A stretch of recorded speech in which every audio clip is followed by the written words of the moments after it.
সবারই বক্তব্যের টার্গেট হয় বিএনপি। আপনি ভিপি নূরকে দেখেন, সে বলে কি এক ফেসিবাদ থেকে আরেক ফেসিবাদ।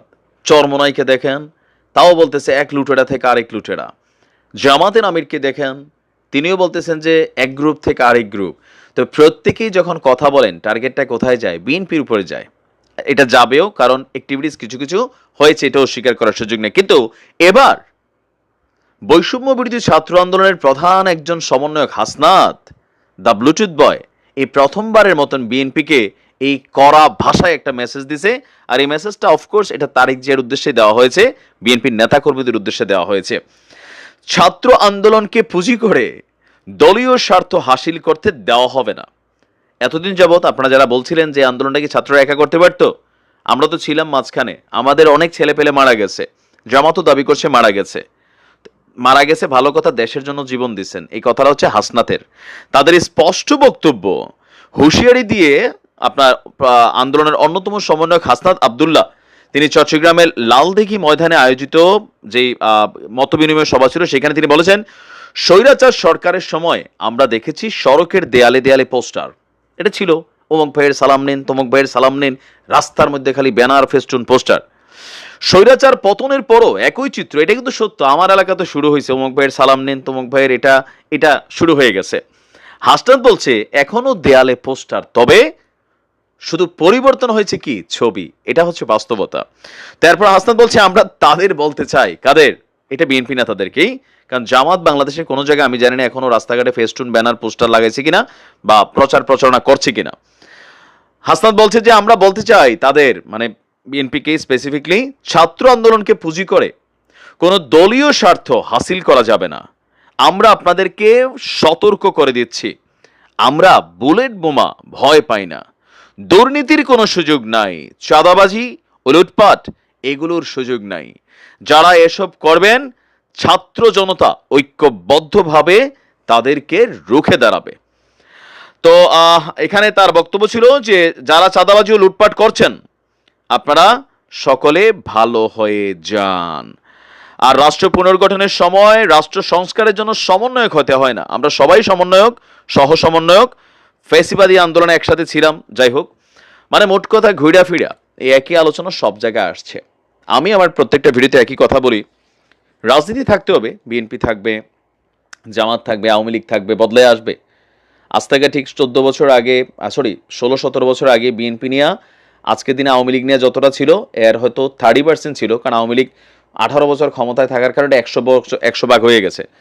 তো এখন বিএনপির যে অতীত রেকর্ডগুলো আছে সেগুলো থেকে যথেষ্ট দূরে সরে এসেছে তারেক রহমান।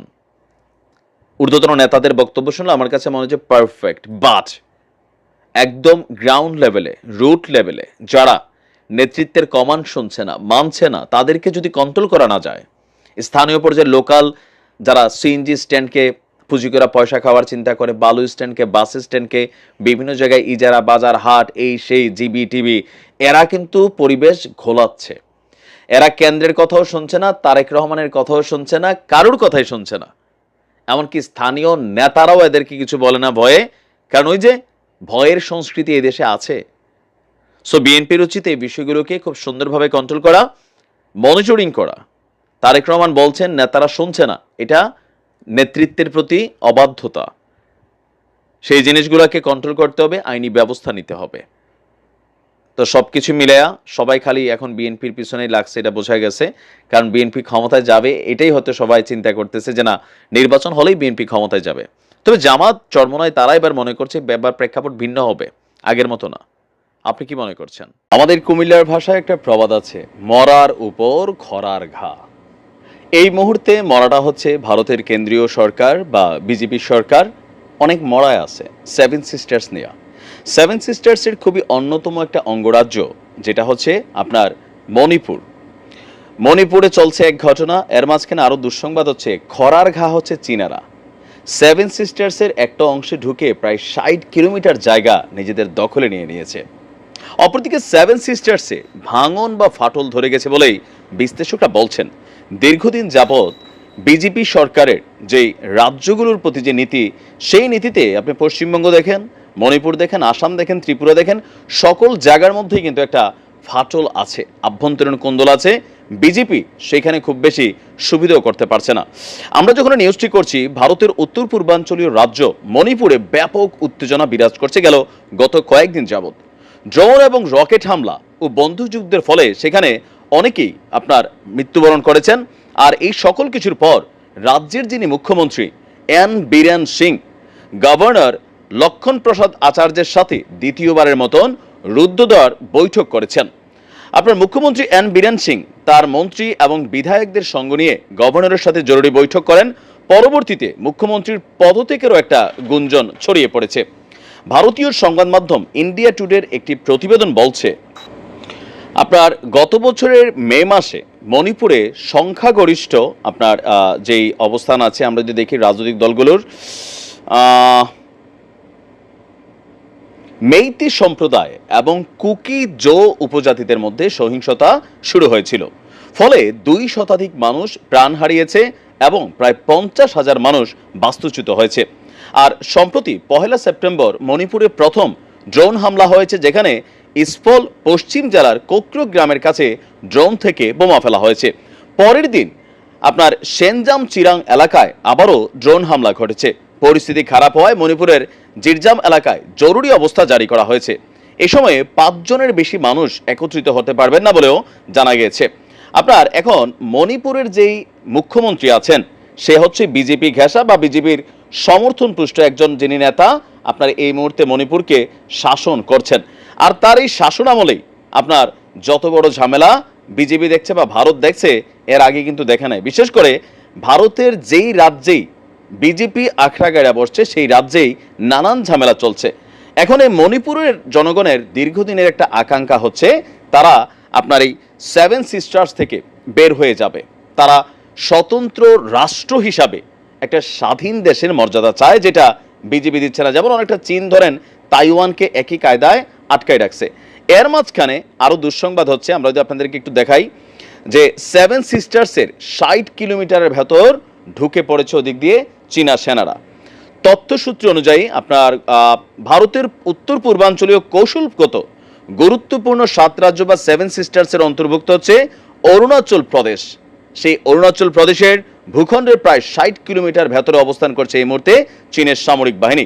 শুধু তাই নয়, ভারতীয় ভূখণ্ডে ঢুকে অরুণাচল প্রদেশের আনজাও জেলার কাপাপু এলাকায় তারা ক্যাম্পও গেড়েছে চীনের পিপলস লিবারেশন আর্মি।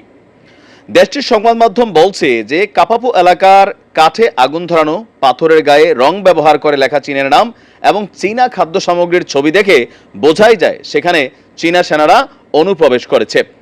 আপনার পাথরের গায়ে ইংরেজিতে 2024 সাল লেখা রয়েছে। ভারতীয় ভূখণ্ডে নিজেদের মালিকানা দাবি করার জন্য অনুপ্রবেশের সময় চীনের সেনাবাহিনী এসব কৌশল ব্যবহার করছে বলে জানা গেছে। তো এখন যতটুকু বোঝা যাচ্ছে, 7 সিস্টার্সের মধ্যে একটা উত্তেজনা চলছে দীর্ঘদিন যাবৎ। যেই মানে আভ্যন্তরীণ ইস্যুগুলো ছিল, সেই ইস্যুগুলো কিন্তু এখন সবগুলো আপনার সামনে এসেছে।